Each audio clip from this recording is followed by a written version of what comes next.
Welcome to the Eat to Live podcast. I am here with my amazing father, Dr. Fuhrman. Hi, I'm Joel Fuhrman, Dr. Fuhrman, here with my amazing daughter, Jenna Fuhrman. Oh, that's me. Today we are talking about a very hot topic, something I talk to many people who are converting or interested about health and nutrition, and that is salt, sodium, high blood pressure, and strokes. Right, it's a good subject. People have to learn about this. So Dr. Fuhrman, honestly, people get really touchy about salt and sodium because I was doing a lot of research for this episode, and it seems like it's a really big part of culture and even ancient civilizations, which we hear about a lot, Right. which is fascinating. So from my research, basically, I learned that people have been adding salt to their meat and stuff and curating that stuff and adding salt to people's diets. Humans have been doing that for over 5,000 years. Wow, 5,000 years. Pretty Which good. sounds like, here's the disclaimer, sounds like a very, very long time. Ancient civilizations. However, when you look at the entire history of humans on the planet Earth, we've been around for 5 million years about. Wow. Or So- even 100,000 years, whatever it is. It's like the they're saying- 5,000 years is irrelevant They're saying, yes, compared to the genetic change of the human species. right. So when you think about us doing it in ancient times, you're like, whoa, but then you realize humans have not been doing that very long at all in Right. retrospect. That's right. For 999% of human existence, there's been no added sodium to the human diet. And then before that, you have primitive man and then other primates that do not salt their food. Right. So just to throw it back to And by the way, history- can I just interrupt that for a second? sure. Because just because there have been populations that have salted their food for thousands of years, there's also been many populations around the world and around the earth that haven't salted their food at all. Even today, there are populations and primitive populations living all over the world that never use salt in their food. And we can track the outcome of those populations and see what happens. And what happened? They're all dead. No, I'm just kidding. They all died when they were 20 years old. So what happened, Doc? Well, one thing people think about Yeah. is they know that salt eating raises blood pressure, right? No, I don't think people know that, actually. Well, one of the factors in which salt increases risk of heart attack death and stroke death is the fact that it raises blood pressure, and the high blood pressure then accelerates risk of both heart attack and strokes. That's one mechanism via which salt shortens lifespan. Wait, I just want to comment on this fact. And when I was researching, I mean, I know what you've been telling me since I was a wee lad about salt and sodium, and it Right. hasn't been a big part of my diet. However, when I was researching this, I was looking at people add salt. I mean, salt shakers are such a big thing before they even try their food. It's such a part of our culture, but it is pretty unanimously, the evidence is so clear when I'm not just from you, but from other physicians, from research articles that I was looking at. Salt for sure raises blood pressure a lot. Yes. However, I mean, we went into two questions. First, you asked me what happened to those primitive population, which I'll get to. We're not going to remember that question. Yeah. And the fact that we're talking about salt raises blood pressure. But we know that blood pressure raising means that you're having damage to the endothelial lining of blood vessels. You're damaging and aging your body prematurely. Because you're that pushing on them, like the extra pressure? Oh, well, it's not just extra pressure. And salt damages and ages blood pressure and ages brain cells, irrespective of its effect on raising blood pressure. When you're raising blood pressure, yes, you're resulting in more stiffening of the blood vessels. Salt does cause microvascular hemorrhages, and it irritates the endothelium. It also increases inflammation in the endothelial lining, decreasing nitric oxide production and creating more reactive oxygen species, which is the cause of most chronic disease, is a buildup of more reactive oxygen species, more free radicals. So salt accelerates aging of the body and aging of the brain, and it actually damages brain cells. So it damages the blood vessels in the brain, leading to this cerebral microvascular damage, increasing risk of dementia before a person has a stroke or dies. So there's lots of different mechanisms via which salt accelerates aging of the body. And the question about salt in primitive populations, we find that in populations that don't salt their food at all, like tribes living in the Amazon jungle in the northern part of Brazil and southern part of Venezuela, these people have lived for centuries and centuries where they never added salt to their food. And they find that the blood pressure of children is the same as the blood pressure of the most elderly members of those communities.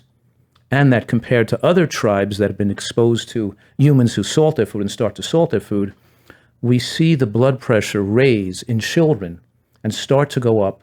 So we're seeing that populations that salt their food are seeing damage to the endothelial lining and to the blood vessels starting in childhood. The damage starts right away when you salt your food. Wow. And the risk of having a cardiovascular death or a stroke death caused by sodium intake is related to your lifetime exposure to sodium. Most correlates best with your lifetime exposure to sodium.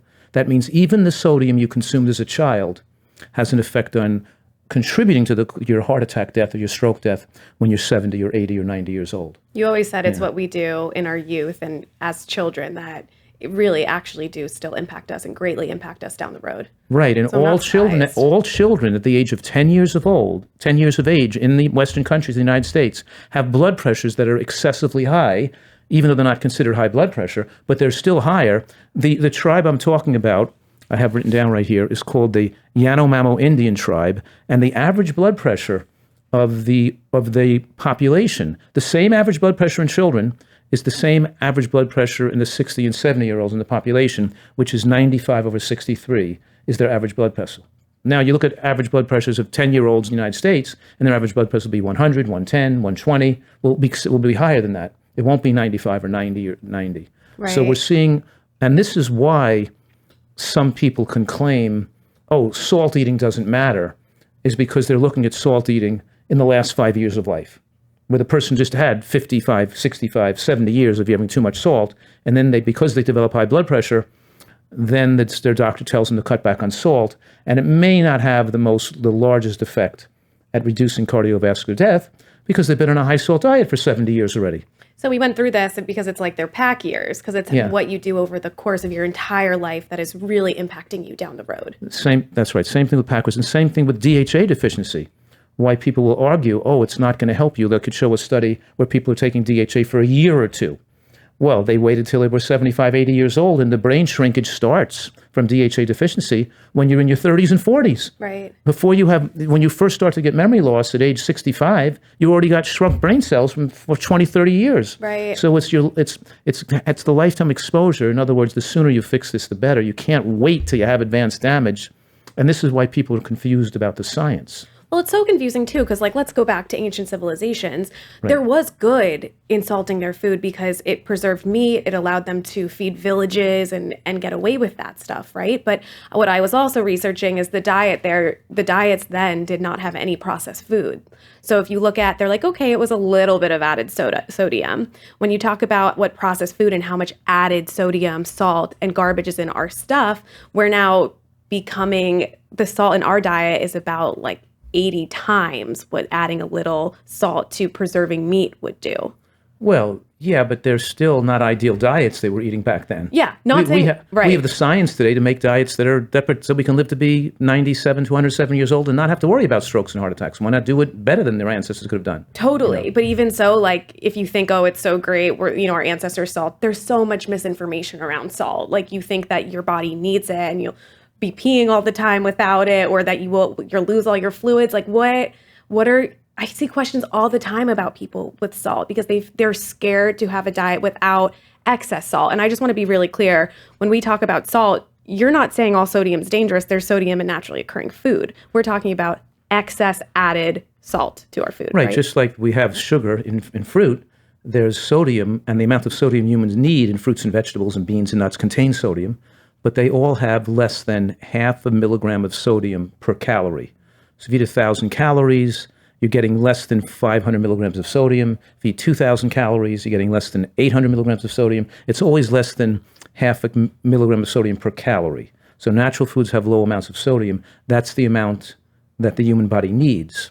It's the sodium that we're consuming over and above what food gives us, what natural foods give us, that causes disease. Right. And let's just look at this for 1 second, because the American Heart Association and the American College of Cardiology recommends that people with heart disease and high blood pressure cut their sodium back to 1,500 milligrams a day maximum, which includes what's in food and the excess they add. Okay, and so I'm total. Right, the total is 1,500 milligrams. And I have to say two things about that. Number one, that's the stupidest thing I've ever heard in my life. What? Why? That's like telling a person with lung cancer to cut back on smoking. You got lung cancer, you shouldn't smoke. If smoking causes lung cancer, then nobody should smoke, and they should stop smoking as children, not wait till they get lung cancer, tell them to quit. Right. If sodium is bad for people with heart patients, then they should stop it as children and not wait till they get heart disease to stop their sodium. The whole thing is the stupidest thing, because the time they're stopping the sodium, you already have heart disease. And that heart disease took 30, 40, 50 years to be caused by a high sodium diet. So number one, I have a question. You're saying they only recommend 1,500 milligrams for heart disease patients, but everyone else, they're like, oh, they don't have any instructions on anybody else. But when you have heart disease, cut back to 1,500 milligrams. The whole thing is ridiculous.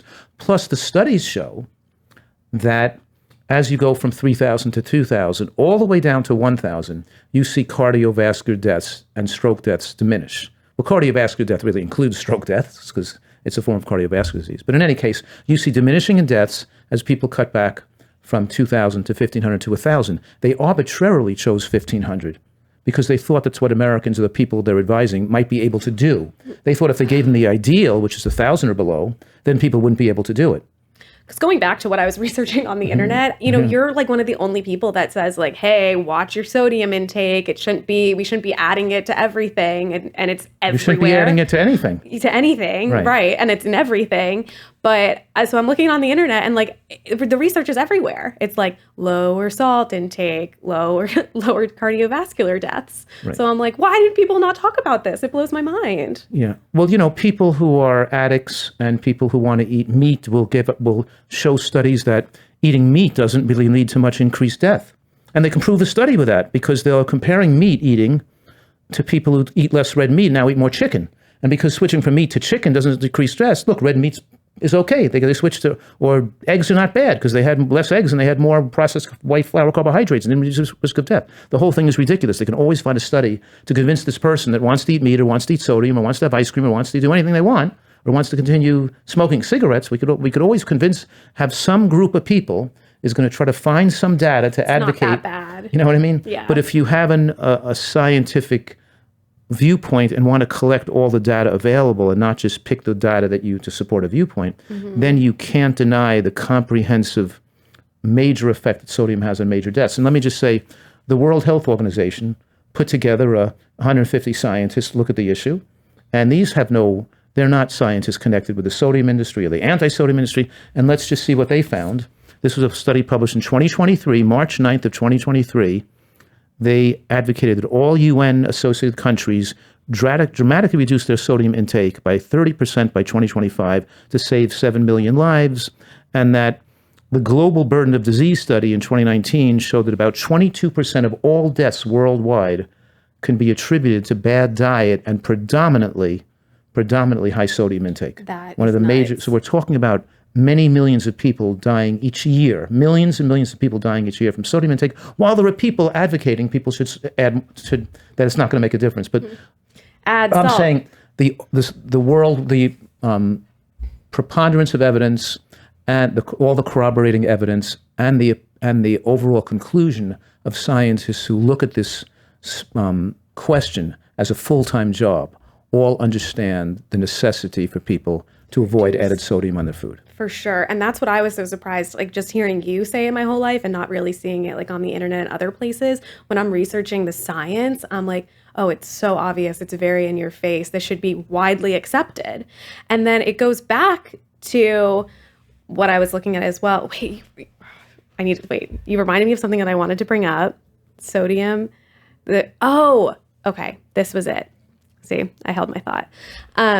You hear that sugar has like all these addictive properties and like can rewire your brain and is super addictive. But what all of these articles were also saying was that sodium and excess salt is super addictive. So that kids who have salt very early in life, like it just keeps piling up. It's a super addictive substance as well. Crazy. It's super addictive. And how many people know that sodium causes obesity?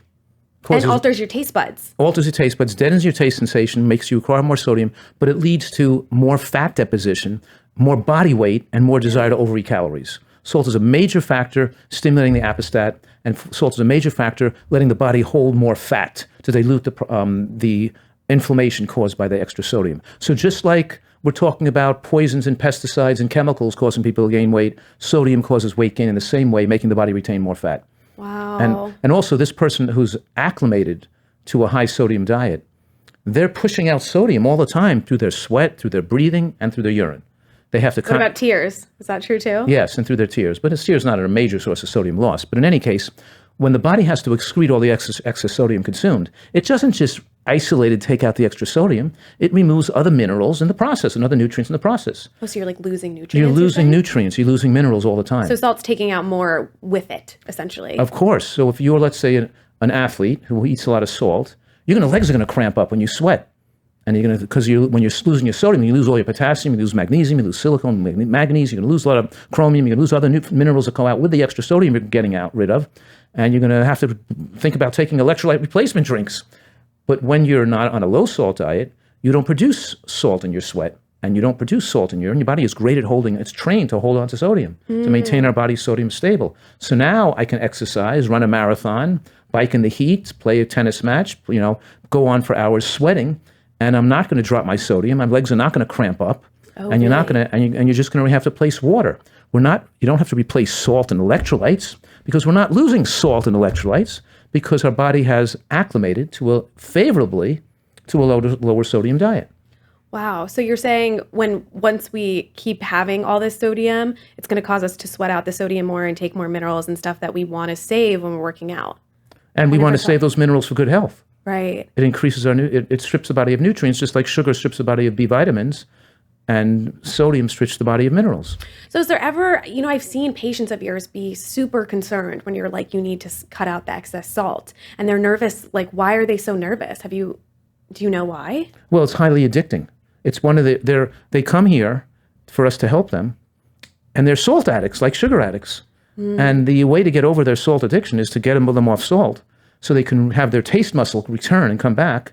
And over time, which usually takes a week of feeling fatigue from their salt withdrawal. And don't forget, when they first come in here, we're giving them no extra sodium in their diet. Now, they're used to being on a high sodium diet, right? Right. We're talking like potentially thousands of milligrams a day. Like I turn over some packages at Whole Foods, like ramen or like healthy pho, and I look, or just veggie broth even, and I'll look at it and I'm like, 980 milligrams, whole day right there. And that's just excess. That's not even in the other foods we eat.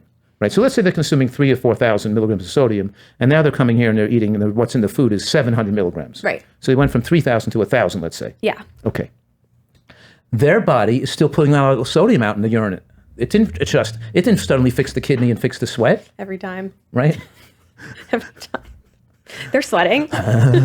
Okay, but anyway, so they're going to be, their body sodium is going to go down to a level that's going to cause them more fatigue. So when they switch, they're going to feel uncomfortable as they first acclimate to a low sodium intake. Like they're detoxing from anything. Like detox. Yeah. But it's really that their body is still not taking in sodium and they're losing excess sodium, so they're temporarily becoming hyponatremic. Their body level of sodium in their blood is temporarily dipping until their kidney learns to hold on to sodium better. So they'll become more fatigued while they acclimate to the lower sodium intake and thinking they're feeling too tired, they need more sodium, their blood pressure's going, too low or whatever it is. So because they're retraining their body to behave differently. They're retraining the body to acclimate to a lower sodium intake. Wow. And then by week 2, they're starting to feel better. The fatigue is going away. But by week 3, over time, the body will acclimate to a lower sodium intake and the kidneys will stop releasing so much electrolytes.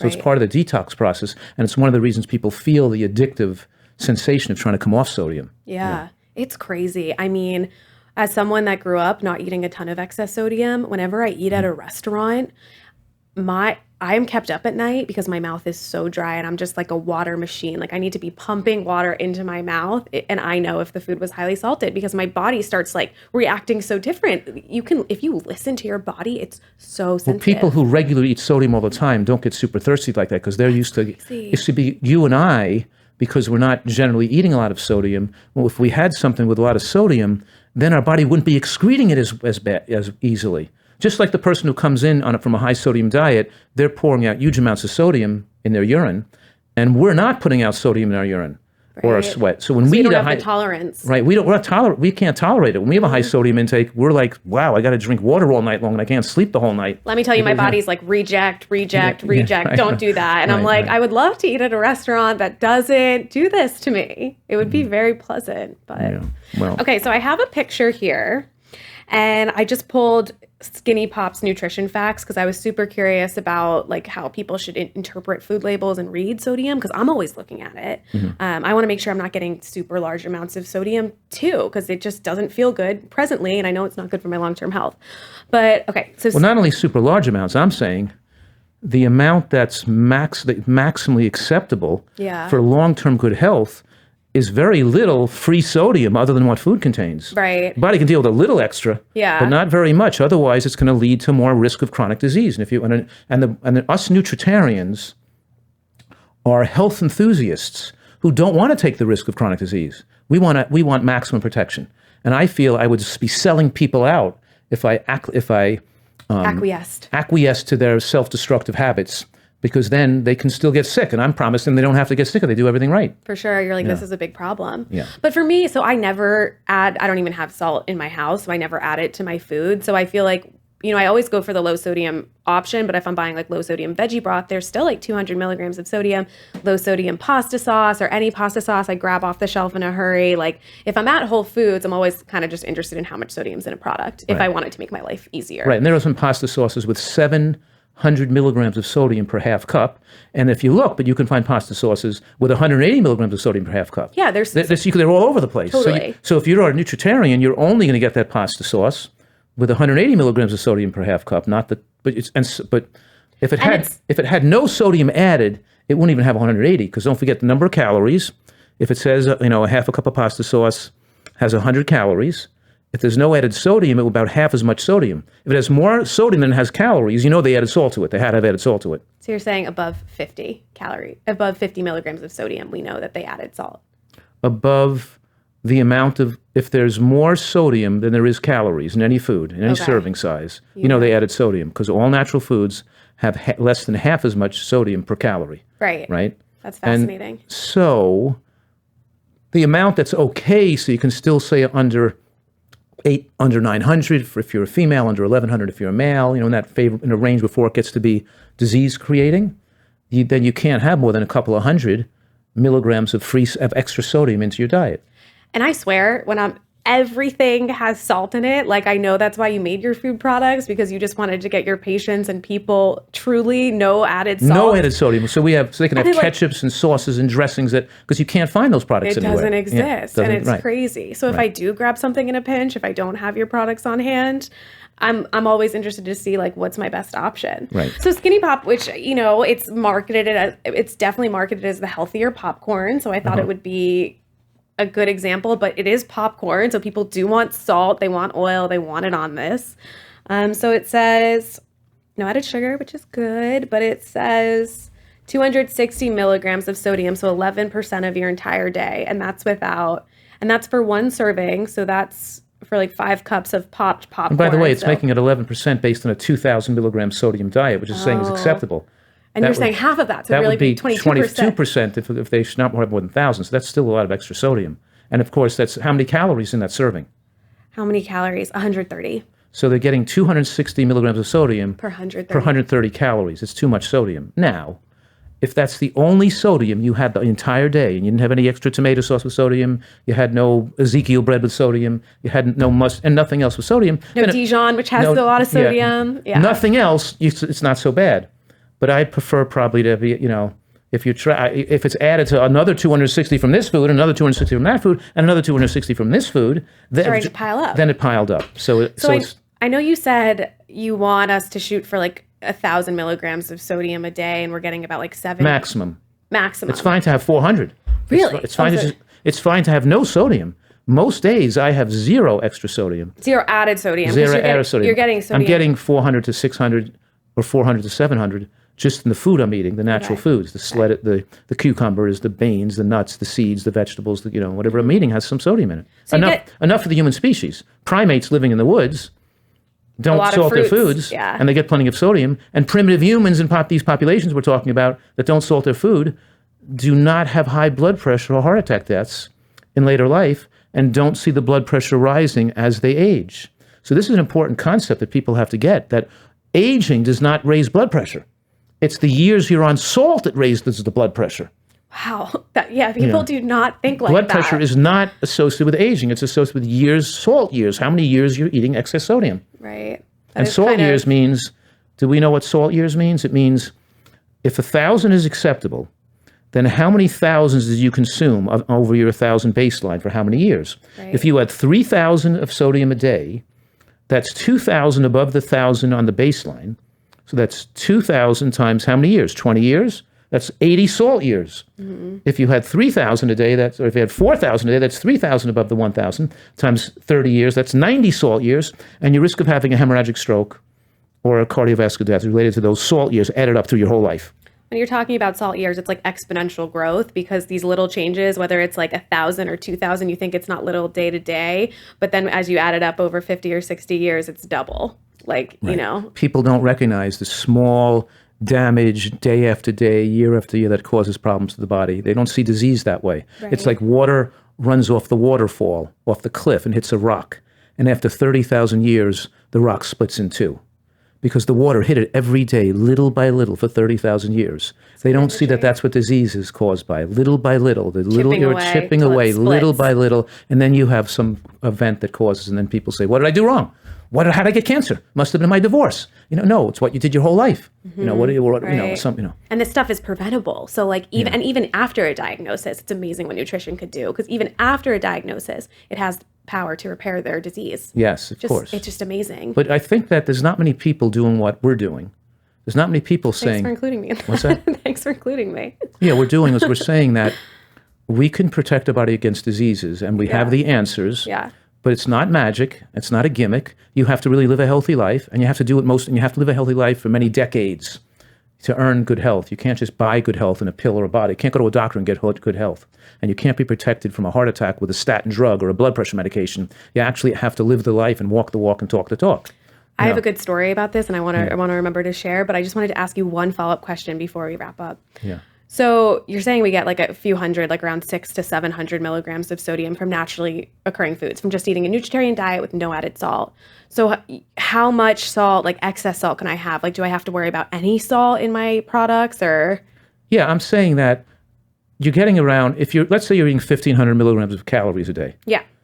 If you're getting 1,500 milligrams, right, you're getting less than half of that in sodium. So you're getting about 400 to 600 milligrams of sodium in your diet, 400 to 600. Right. So you can take another 200 or 300 and still be well below 1,000. If I'm having 2,000 calories a day, which I'm probably not, I'm probably closer to 1,600 to 1,800. Mm-hmm. But if I had 2,000 calories a day, I'd be getting around 800 or 900 milligrams of 700 to 800 milligrams of sodium a day. I still have a couple of hundred extra and still be under 1,000. Right. So we could still have 100, 200, even 300 milligrams of sodium a day from some food that's in addition to what natural foods have, that's still going to be protecting us against disease. That's still okay. However, these numbers add up rather quickly. But if you're doing a lot of different things with extra 200, they add up. Oh my God, it adds up so quickly. And I'm also saying that when you're on a vegan diet or a plant-based diet, your risk of death from a sodium-related cause is increased. It's more likely your death is going to be induced by salt. It's not induced by meat. And are you aware that, for example, that in Asian countries that highly salt their food, the number one type of stroke they die of is a hemorrhagic stroke. Okay. In the United States and in Western countries where we have more cheese and bacon and cheeseburgers and meats, our cause of stroke that we get are called ischemic strokes. So ischemic strokes and hemorrhagic strokes are different. How are they different? Well, ischemic strokes are caused by a clot, and they're related to your cholesterol level and how much meat you consume and things. So as your cholesterol goes up, your risk of ischemic stroke goes up. Okay. So the hemorrhagic stroke that happens more in Asian countries, 90% of strokes in these high sodium Asian countries are hemorrhagic strokes. And those are caused by these fragile blood vessels in the brain breaking open and bleeding into the brain, which can kill the person, cause of death, or keep them in a nursing home crippled for the rest of their life. Very severe strokes. Rate of brain stroke is very, know it's bad. Now, with those strokes, a higher cholesterol level is protective, and a lower cholesterol it makes you at higher risk, because the atherosclerosis, the process of atherosclerosis, of building up fat and plaque on the inside and outside of blood vessel walls, adds some protection to the wall, thickening the wall so it doesn't break open. So more meat in the diet might be more protective against having a hemorrhagic stroke. Right. This is how, for example, the Atkins people or the paleo people, the carnivore people over the years could say, look, having a high cholesterol is better. reduces strokes. Because look, it reduces stroke deaths for people with higher cholesterol. It's actually low cholesterol that increases stroke deaths. Well, they faked you out because they picked a study from an Asian country where people are eating less meat and more sodium. And in those cases, yes, more meat is protective against hemorrhagic stroke because it leads to more atherosclerosis that has offers the blood vessels some resistance against breaking. But the salt intake over years that causes the inflammation and microvascular hemorrhaging over the years weakens the interior lining of the blood vessels, so it can hemorrhage and break, especially when we don't have atherosclerosis from a high cholesterol and eating meat and cheese and bacon. So if you want to not have an ischemic stroke and be on a plant-based diet and not have a hemorrhagic stroke, then you can't heavily salt your food. Because now the vegan person, this person is a vegan, what's their cause of death going to be? Well, if they salt in their food, it could be a hemorrhagic stroke. Why do we want to offer people a risk of a hemorrhagic stroke? Right. You know, and it's so they might be a little more protected from eating all this junk food, you know, cheeseburgers, meat, all this stuff from a hemorrhagic stroke. But you're saying, but then you have to deal with heart failure and heart disease, heart attack, stents, medication. And ischemic stroke. And let's not forget that. So even though it's better for that one thing. But in this country, 90% of strokes are ischemic strokes. And in Asian countries like rural China and Japan, 90% of strokes are hemorrhagic strokes. Isn't it fascinating that all these health trends are based off literally what people eat? Like that we can narrow it down to those populations and it differs so much. Right. I mean, the science is right there to save lives. It's insane. Right. And the Catawba Island studies, they show the people that in their population, there's no heart attacks or strokes. And in their ancestors, there's no history of heart attacks and strokes. So even though people may have been salting their food for 5,000 years, they've been having strokes and heart attacks for 5,000 years. When we go back to populations in the country around the world that haven't been salting their food, you don't see any heart attacks or strokes in their ancestors or in the history of those people. Right. The evidence is pretty clear. Right. So what I was going to tell you is when I was talking to a guest at the retreat, he had a heart attack last year, and you know, he came to the retreat and he really thought he was going to die. And he was showing me pictures of his hiking trip in Maui, and he's off all of his meds, his diabetes meds. And he just couldn't believe it. And just talking to him one-on-one like that. Because he was in heart failure last year. He was almost died. Oh, you know, yes. And he just made said, a recovery. He just said, it's all you. It's all thanks to you. And he was so grateful for what we did. And it just, I mean, I know there's so many people that reach out and thank us, but just like seeing how you affected this person's life, it was just so beautiful. It was very cool. So I hope you know that was so cool. And I know you get that all the time, but yeah, I do. It's really always touching, and always appreciate that. But it's nice that I see people in drugstores, at airports, at movies, all over. People say, "You saved my father. You saved my mother. Something happened to you. You saved my life." Yeah. I'm in. It's funny because I was in Costco with a face mask on. And I had a face mask on. How could they even see me? Yeah. And they said, "Dr. Fuhrman, you saved my life." Yeah. So how did you know it's Dr. Fuhrman? I'm wearing, whatever. It really works, it's though. So That's what, it's just so cool. Even when someone thinks they're going to lose their freaking life and they're able to turn it around. It's amazing. Right. And also, doing something not perfect, a little bit off, that helps people get better, but it's not the perfect diet, but it's still in the right direction, helps a lot of people. But it doesn't help everybody. You got to give people the most effective and perfected viewpoint of nutritional science, because for that person, that little difference could make the difference for them. Right. Whether they have dementia or actually a stroke, or whether they really never have a cardiac arrhythmia or go into atrial fibrillation. These little things I talk about that make a Nutritarian diet different than other people's recommendations can be critically important for certain people. Right. And we see people, like what's so cool about having the retreat is you see it so in your face. We see people make little changes and keep coming back to the retreat because they're still having issues and they haven't got it, they haven't got it, but they come back 3 times, they come back 4 times, and then they like get it and they're like, I can do this. Like I can do this forever. And it's not bad, it's not scary. I know how to do this. And then you see them like transform and you're like, yes. You got it. Yeah. It's a shame that some people didn't get it the first time. But food addiction most people do, but some people just need a refresher. And the cultural, I mean, they're dealing with cultural challenges, spouse challenges. Like there's so much more around the conversation about food. Yeah. So, for sure. Yeah, but they can do it. In the end, they always do it. Which is cool. And don't forget, just to emphasize this, your taste buds get stronger when you're off salt, and you enjoy food more, not less. You're not taking the taste out of food. Now, artichoke's going to be more flavor. Lettuce is going to have more flavor. Everything you eat is going to be more flavorful because your taste buds get stronger, not weaker.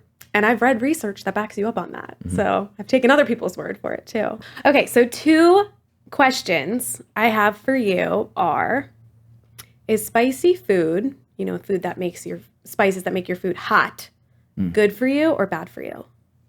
That's a tough question. But by the way, before I answer that, let's make it clear that drinking hot soups, hot tea, hot coffee, and things that are steaming hot can cause microburns to the oral mucosa and the tongue, increasing risk of throat and tongue and oral cancers.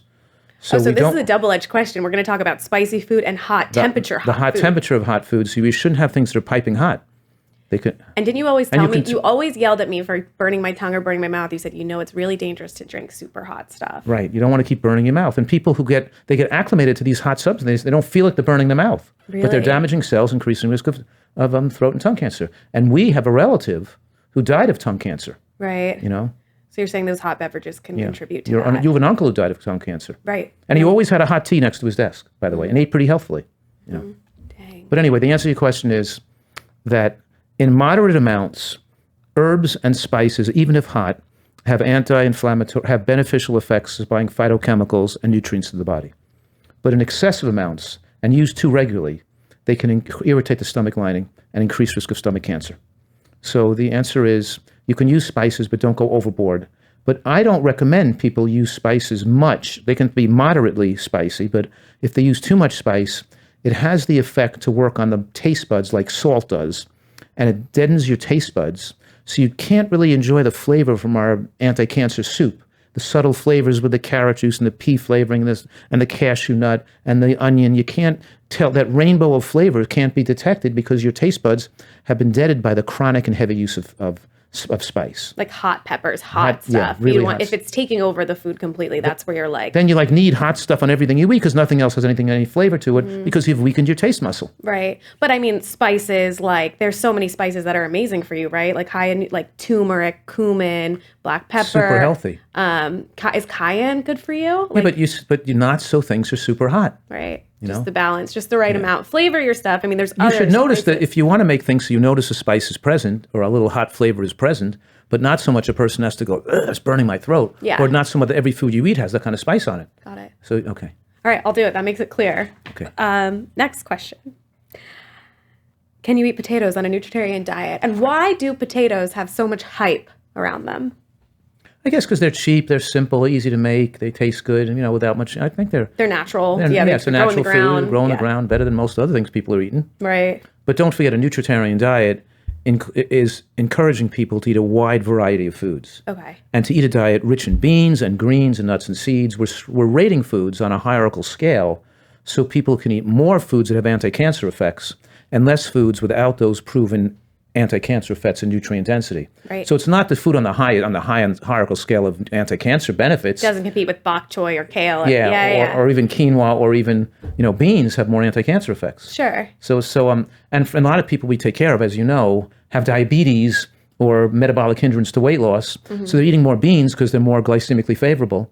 And they're eating less potato, but we make a great we make cauliflower mashed potato, for example, where I make 8 cups of cauliflower, 1 Yukon Gold potato. That's 8-to-1 potato. So you lower the calories, and I have fried onion in there by frying onion in a hot pan with no oil. And we have a little spinach in there. And You a mean little sauteed onion, not fried.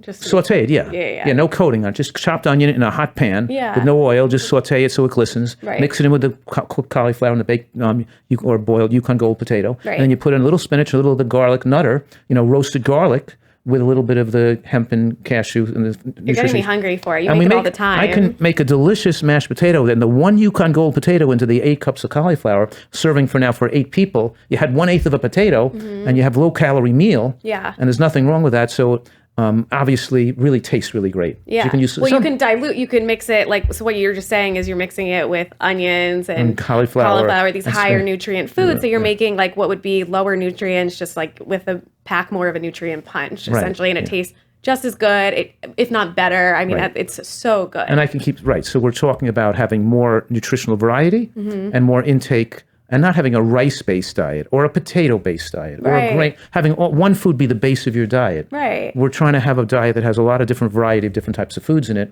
because that wide variety, especially those foods that have proven lifespan enhancing effects, like G-bombs. Heck yeah. Yeah. Nice. That was a good answer. Okay. I approve. Okay. So with that, thanks for joining us for this episode on salt. We will be back here next month. Good luck, everybody.